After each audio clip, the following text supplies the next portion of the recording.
తెలుగు రాష్ట్రాల్లోని పలు జిల్లాల్లో అర్ధరాత్రి నుంచి భారీ వర్షాలు కురుస్తున్నాయి. హైదరాబాద్లో ఉరుములు మెరుపులు ఈదురుగాలులతో కూడిన వర్షం పలు ప్రాంతాలను తాకింది. కామారెడ్డి, నిజామాబాద్, వికారాబాద్, కరీంనగర్, పెద్దపల్లి, మంచిర్యాల, నాగూర్, కర్నూలు, గద్వాల, ఆదిలాబాద్ జిల్లాలలో వర్షాలు పడుతున్నాయి.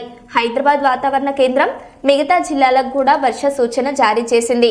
ఆంధ్రప్రదేశ్లోని అనంతపురంలో కూడా వర్షం కురుస్తుండగా మరికొన్ని జిల్లాల్లో అవకాశం మేఘావృతమై ఉంది.